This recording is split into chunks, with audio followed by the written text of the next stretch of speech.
Antes de estudarmos os conectivos lógicos, vamos ver alguns conceitos introdutórios importantes. O primeiro deles é o conceito de prova. É muito comum a gente ouvir falar no jornal, né? Fulano provou ou vai provar que é inocente.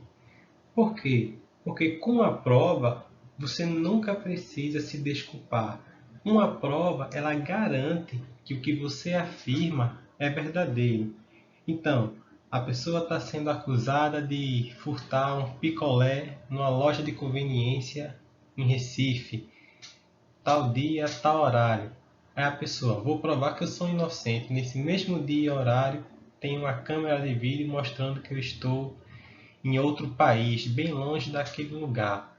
Então de fato, esse vídeo prova que você é inocente, garante que o que você afirma é de fato verdadeiro. Então a gente vai ver na aula de hoje como definir a noção de prova mais precisamente para a gente utilizar no decorrer do curso de matemática discreta. Mas, antes disso, a gente precisa estudar o conceito de proposição. Provas, tanto em matemática quanto em computação, requerem que a gente defina com exatidão a proposição a ser provada. O que vem a ser uma proposição? É um conceito bastante simples. Uma proposição é uma sentença que é verdadeira ou falsa. Ela só tem duas possibilidades: ser verdadeira ou ser falsa. Exemplos de proposições. Hoje é terça-feira, então o dia que eu gravei este vídeo, estou afirmando que é terça-feira. Isso pode ser verdadeiro ou pode ser falso. 2 mais 2 é igual a 4. A gente sabe, de fato, que isso é verdadeiro. Para todos os inteiros n, n ao quadrado mais n mais 41 é primo. Eita, essa aqui é meio complicado. Mas no momento a gente não está interessado em saber se essa proposição é verdadeira ou falsa. A gente precisa apenas tomar conhecimento de que esta sentença é uma proposição. O que ela afirma é verdadeiro ou falso, ainda que a gente não saiba se o que ela afirma é verdadeiro ou se o que ela afirma é falso. É o mesmo caso do nosso primeiro exemplo. Vocês não têm como saber se o dia em que este vídeo foi gravado foi de fato numa terça-feira. Mas o que não é uma proposição? Perguntas, certo? Que dia é hoje? Não é uma proposição. Quem foi o campeão da Copa do Mundo de 2002? Isso é uma pergunta. Também não é uma proposição, porque isso não apresenta o valor de verdadeiro ou falso. Um pedido, uma ordem, também não é uma proposição. O último que sair, apague a luz, por favor. Isso não possui um valor de verdadeiro ou falso, é apenas um pedido. Teorema, uma palavra que assusta muita gente, parece ter muita força. Um teorema nada mais é do que uma proposição que é verdadeira e a gente tem uma prova que garante que ela é verdadeira. Um exemplo mais famoso que a gente escuta falar na escola, né, é o Teorema de Pitágoras. O que é que Pitágoras e sua turma afirmou? Que a soma dos quadrados dos catetos, um triângulo retângulo, é igual ao quadrado da hipotenusa. Então, Pitágoras não só apenas exibiu essa proposição, como também uma prova garantindo que o que ele afirmava ali era verdadeiro, certo? Por isso que é o Teorema de Pitágoras. Um axioma. Um axioma também é uma proposição, mas, neste caso, a gente assume ela como verdadeira. A gente não requer, a gente não exige uma prova da veracidade dela. Exemplos aqui. Axiomas da igualdade. X é igual a x. Essa proposição é verdadeira e a gente não questiona, a gente toma isso como verdade. Outro exemplo, se x é igual a y, então y é igual a x. E se x é igual a y e y é igual a z, então, obviamente, x é igual a z. A gente aceita esses três exemplos com proposições verdadeiras, sem exigir uma prova para elas. Nosso primeiro conectivo é o da negação. É bastante simples. Representado por esse símbolo, a negação de uma proposição P ela é verdadeira quando a proposição original é falsa. Então, por exemplo, o céu é azul. A gente sabe que essa proposição ela é verdadeira. Então, quando a gente negar a proposição original, o céu não é azul, o resultado vai ser uma proposição falsa. E quando a proposição original é falsa, 5 é par. Quando a gente nega uma proposição falsa, 5 não é par, o resultado passa a ser uma proposição verdadeira. Ou seja, o conectivo da negação ele age numa única proposição e troca o seu valor. Se for verdadeira, ela se torna falsa. E se a proposição original for falsa, a negação torna a nova proposição verdadeira. Agora vamos ver os conectivos binários que atuam sobre duas proposições. Então vamos supor que P e Q representam duas proposições quaisquer. A disjunção, representada por esse símbolo, é o conectivo OU. P ou Q vai ser verdadeira quando pelo menos uma das duas proposições for verdadeira. Vejamos. 4 é par ou 5 é par? Essa proposição ela é verdadeira por quê? Porque a primeira parte dela, 4 é par, é verdadeira. 2 é ímpar ou 7 é maior do que 10. Essa proposição ela é falsa por quê?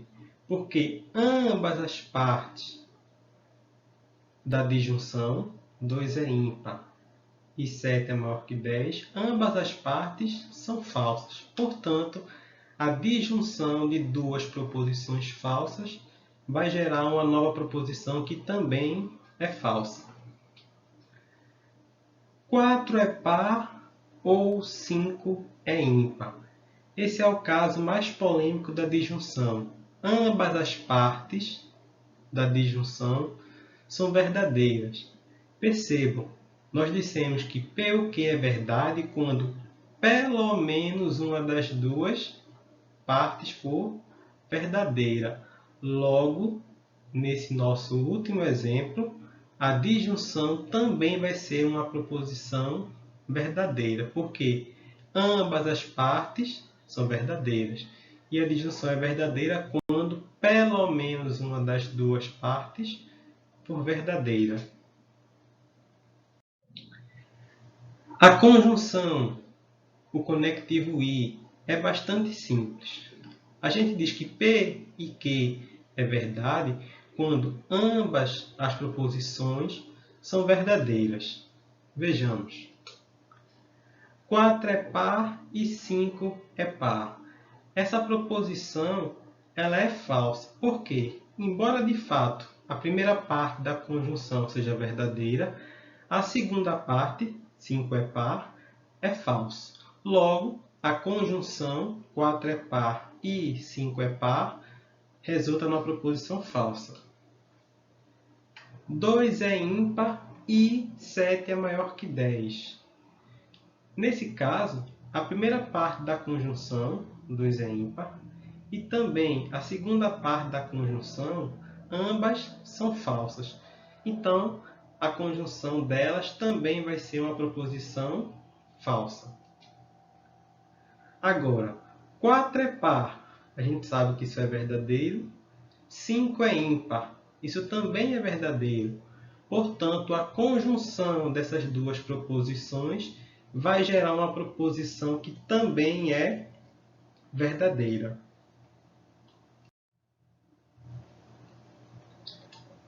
O nosso último conectivo lógico é o da implicação, representado por este símbolo. A gente lê assim: se P, então Q. A implicação ela é falsa quando P é verdadeiro e Q é falso. Percebam que a gente definiu a implicação para o caso quando ela é falsa. A implicação é falsa quando a primeira parte dela, o P, que a gente chama de antecedente, é verdadeira, e quando a segunda parte da implicação, que a gente chama de consequente, é falsa. Vamos ver com um exemplo. Então, a regra que a gente tem conhecimento é: se a pessoa está fora de casa, então ela deve usar a máscara. Quando é que a pessoa então estaria errada? Então vamos supor que a lei diz que se você infringir essa regra, você vai ser multado. Então, a pessoa vai ser multada quando ela estiver fora de casa, o antecedente verdadeiro, e ela estiver sem máscara, ou seja, quando o consequente é falso. Então, se ela for flagrada nessa condição, ela vai ser multada. Agora, se a pessoa estiver fora de casa e estiver usando máscara, a pessoa vai ser multada? Não, ela está respeitando a regra. Então, percebam que aqui a implicação é verdadeira. O antecedente é verdadeiro e o consequente também é verdadeiro. Logo, a implicação é verdadeira, a pessoa respeitou a regra e não vai ser multada. Agora, o que acontece se a pessoa está dentro de casa e sem máscara? Ela vai ser multada? De forma alguma. Percebam que, nesse caso, o antecedente da implicação é falso. Então, se o antecedente da implicação é falso, a proposição ela já se torna verdadeira. Então, se a pessoa está dentro de casa e sem máscara, ela não vai ser multada. E se a pessoa está dentro de casa e com máscara, embora possa não fazer sentido, a pessoa vai ser multada? Não. A punição só existe se a pessoa estiver fora de casa. Então, mais uma vez, quando o antecedente da implicação é falso, a implicação como um todo ela se torna verdadeira. Então, a pessoa estaria respeitando a regra e não receberia a multa. Então, a gente pode resumir esses 4 conectivos lógicos de uma maneira bem simples, que é por meio da tabela verdade. A gente viu na aula de hoje como utilizar os conectivos para produzir novas proposições mais complexas a partir de proposições mais simples. E o resumo desse conteúdo a gente pode expressar por meio da tabela verdade. Conforme vimos, se a proposição P original for verdadeira, a negação é falsa. Se P for falsa, a sua negação é verdadeira. A disjunção ela é verdadeira quando pelo menos uma das partes for verdadeira. E ela só é falsa quando ambas as partes da proposição, da disjunção, são falsas. A conjunção ela só é verdadeira quando ambas as proposições originais forem verdadeiras. E a gente viu que a implicação só é falsa quando o antecedente é verdadeiro e o consequente é falso. Se você quiser, pode pausar o vídeo para olhar a tabela verdade de cada conectivo com mais calma. Até a próxima!